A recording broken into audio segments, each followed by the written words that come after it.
Hey, hello. I'm Dr. Lisa Coleman, the host and founder of the Choose Joy Now Network TV. In today's episode, we are speaking with Dee Miller. She is an author and artiste, if you see our lovely backdrop, and we'll get to that in a moment.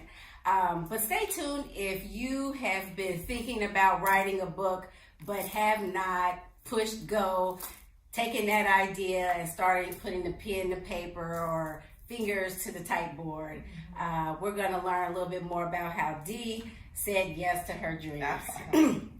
So thank you, Dee, for joining today. Thanks you for your interest in even interviewing me. I appreciate it. Yes. So I'm excited. Dee, like I said, is a beautiful author and artist and has written not only one but 3 books. She has 3 books.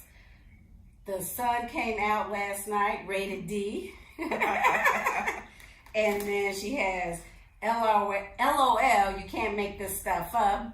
And this is actually our next book club selection this May 20th, I think. 20-something, yeah. It's the 3rd Saturday of every month. We host the book club.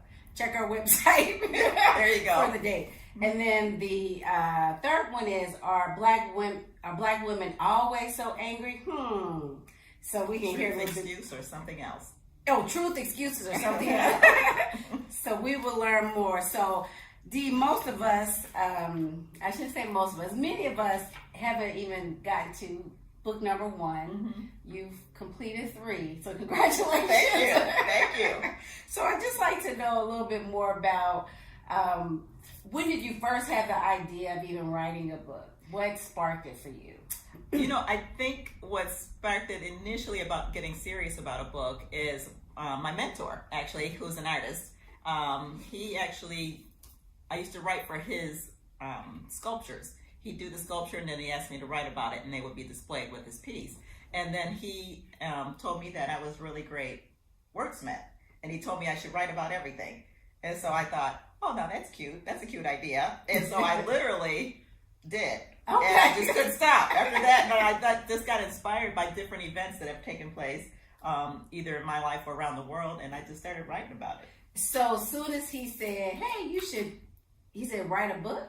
No, he just said you should write about everything. He said, write about everything. He said, you're a wordsmith, and he used to love what I used to write about his pieces. Right. He'd tell me what the piece was about, and then he would let me then write something to go with that piece, and it would be displayed in the downtown library. Right. And I remember him commenting, saying, "What people downtown Indianapolis." Indianapolis, yeah." And he would say, "People are paying more attention to your writing than they are my sculpture." And I used to think, "Okay, great, thank you." And then he said, "You know, you actually write better than you draw." Is what he told me. And he said, "I want you to start writing about everything." Okay. And because I had so much respect for him, I did what he said. Yeah. And I'd see something happen or an event that I heard about, and I'd write about it. Right. And then it just started feeling good. Right. And I thought, wow, this is cool. And so I did. And so how did it actually translate into your first book, though? So you started writing, and that's great. Mm-hmm. So that's the thing that I also share with women many times is when you have that itch to do something,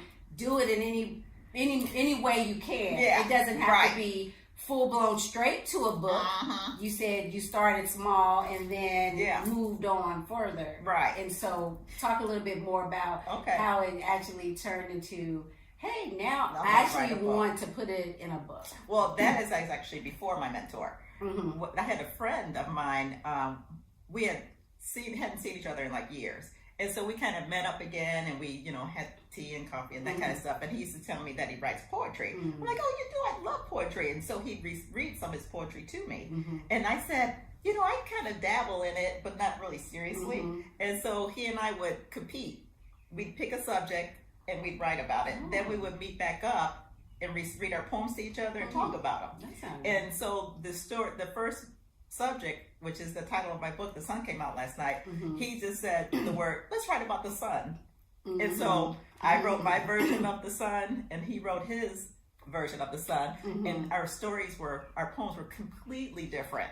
Oh, that's what's so beautiful. And so from there, we just took turns picking a subject. We'd go write about it, then we'd come back together, share our poems and talk about it. And then it started getting exciting. I just found myself writing more, even without him, just writing more poems about feelings, about experiences, about things I've seen. And so you took the writing that you and the guy were writing, and then decided to put it in a book. Did he put his in a book too? I don't know if he ever published his, to tell the truth, but I just went on to I just started enjoying it more. And so then, of course, I started writing poems of my kids, and I wrote poems about, I wrote a poem for a friend of mine who, her and her husband celebrated like their 40th anniversary. So I wrote a poem for them. And they started evolving. I had them in a notebook. And I just finally said, wow, I should publish these. They're so good. I kept reading them thinking, man, that's a good one. Oh man, that's a good one. And I finally said, I'm gonna do it. Yes. Well, the thing that you said that's really key is your friend, he was actually kind of like a support or accountability with you. Right. And I talk about that many times when we're starting out. It's good to have, a trusted group or a trusted person to kind of help you, get it going. And that's what it sounds like you did. And it was a source of motivation as well. Exactly. Because, I got to show up and show what I wrote and then give them feedback back and forth. And to hear you say, after you got started, then it put you in gear. It put me in gear. Keep going more and more. And that's the thing that is so important, is why I try to help women just get started. Because once you get started, then you won't be able to stop. And if you do really stop, then you'll know, actually, I don't even like that. But that's still a win, because not until you do take action do you even really know for sure, oh, actually, I didn't like that. And that's okay. And then you can take that off your brain and move on to the next thing. That's true. That's awesome. And so even I didn't write all those poems, sequentially or anything. It was like, I, put it aside for a while, and then something would inspire me, and so I'd write about it. And it's one of those things you don't write continuously. You just kind of write something, and then you move on. And then before you know it, I found myself kind of reading some of the poems again. And that's like, then just reading those poems inspired me to write something else that happened that day. Right. And so, getting on, you said you writing the other two books. So how did you start writing on the other books? So were your kids young at the time? Yes. So talk a little bit about that. Again, thinking about other women who are moms, maybe working women, trying to make space for their dreams, right? And so how did you fit it in, as I say, to the crux and crannies of your life to make it happen? How funny how that one, the LOL, you can't make this stuff up, how that kind of started is I would always write little love notes to my kids. Even if I was running to the store, I'd make it, and they never called me by their name. They were always Tinky Doo or Pinky Doo and all, that kind of stuff. And I would always have these notes sitting around just so they can kind of let them know what I'm doing, and and I'll be right back, that kind of stuff. And I started, I don't know why, but I saved the notes. And so when I would look at them, I would think it would make me smile. And then of course you think of your kids, and then you start smiling. And then my kids are just so naturally funny. Then they don't mean to be. And so some of the stories that they would tell me, I would just be hysterical. And so as I sit and reminisce about them, and just how, just adorable they are, some of the conversations that we've had. And I would just think, I would just kind of recall, and I'd write about them. And I'm thinking, I'm going to write that down. And it was one of those things, and I think that was a result of my poetry book that I was, pretty excited about. And so I thought, as I looked at in the notes, I don't know what it is. I've got notebooks, and in my notebooks and the notes and stuff I would leave for the kids, I would just go back and read them, which inspired me to kind of write. And so I started writing stories about just funny things that has happened to either me or them, and that probably most people can relate to, And so it's a really good funny book. Well, that's good. That's the LOL, you can't make this stuff up, is the one you're referring to. Yeah. The other thing, just a side note for parents, that's really cool about, taking note, being present in your life, taking little notes, so you can reflect back. So that's something that we all can do. Actually, not even just a parent, just as life progresses, right? So just think, hopefully I live to 120, and I can look back. For sure. And look back and look at and those say, books. oh, yeah. I remember when, you know. Right. So I think that's awesome. And in fact, and a good idea to you know, just take a little, not some massive project. I think a lot of us sometimes we blow things up bigger than it has to be. And so that's what stops us. You know, it's like she took things that were there already, and the ideas were there, and because she was able to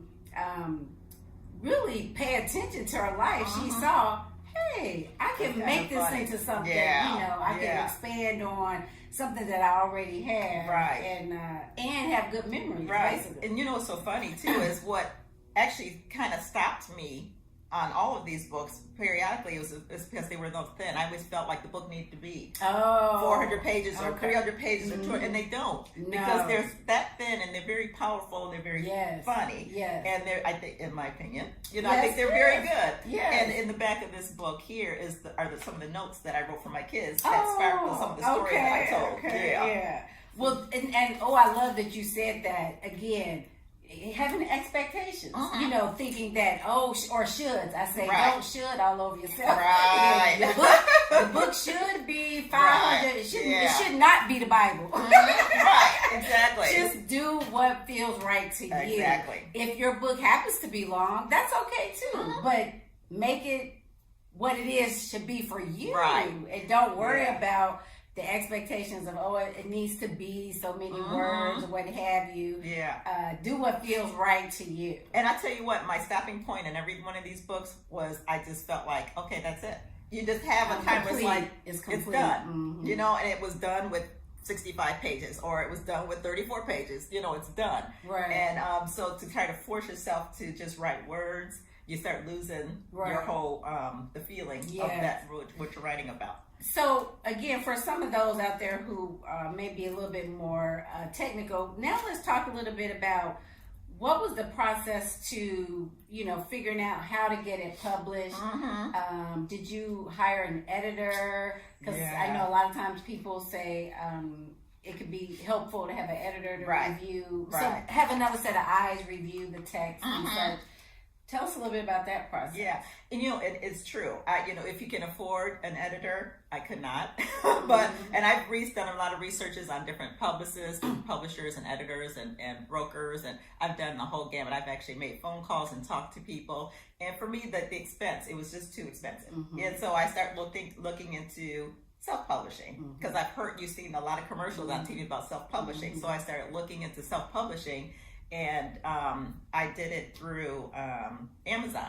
They have a place called Create Space for self-publishing, and it's actually pretty easy. You know, if you just do the material, they can either lay it out for you, but there is a fee associated with it, or you can do it yourself. And so I've done them all myself.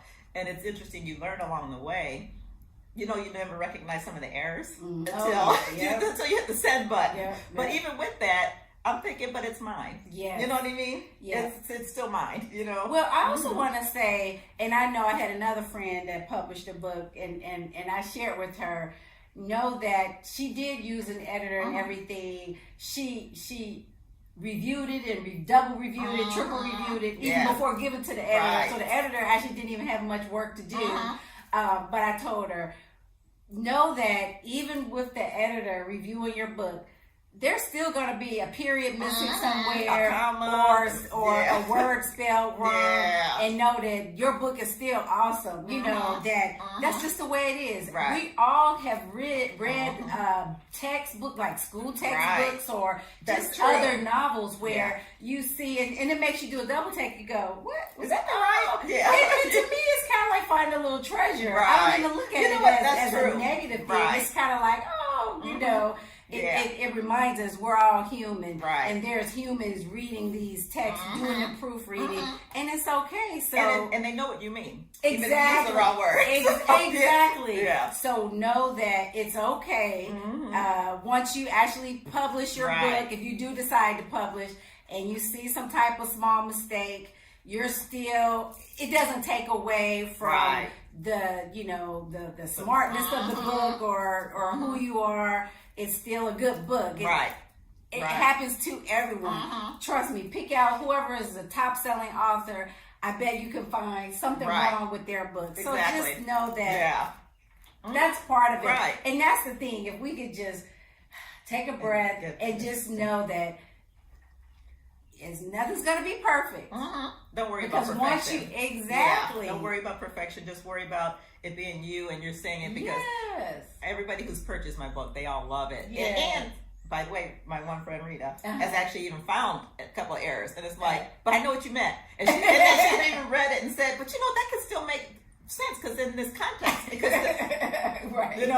but it's all good. Exactly. So there's resources online for people to get editors on Amazon. All kinds of And again, so to me, many of the women who we're talking to today are not probably in a space where they'll have a literary agent to get a publisher, a deal with a big publishing house. But the point is to just get started. Because it is so fulfilling.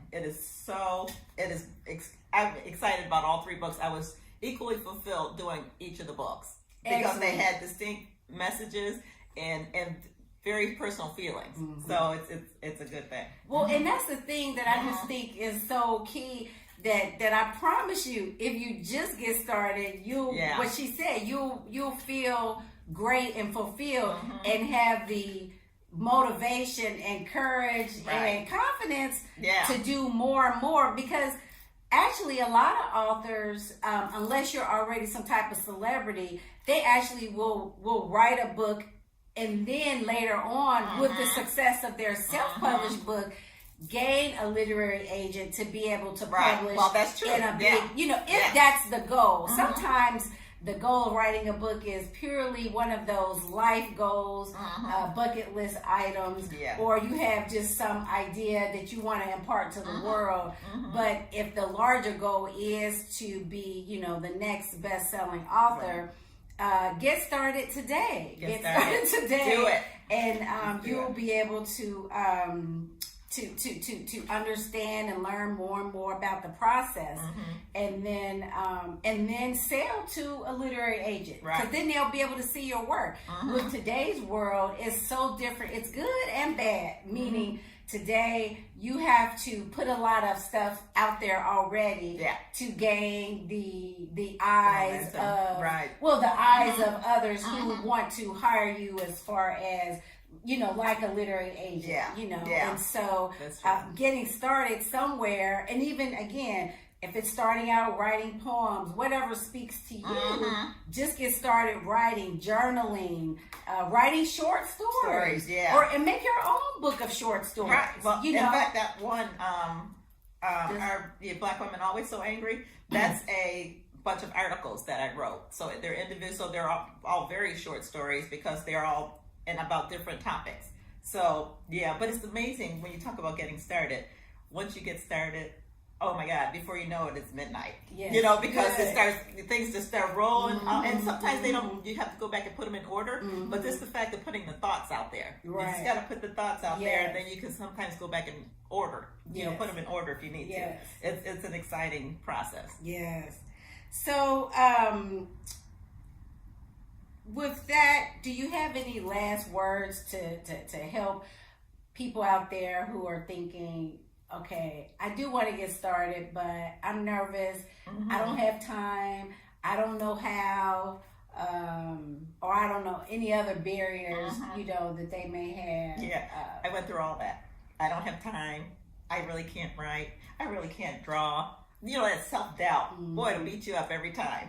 You know what I mean? But if you have something to say, I tell you what, you just put that one thought down there, and then you're going to take off. Find you a space. I got a spot down the street by a lake. I'll go down there sometimes, and sometimes I'll just sit there and don't even think about anything.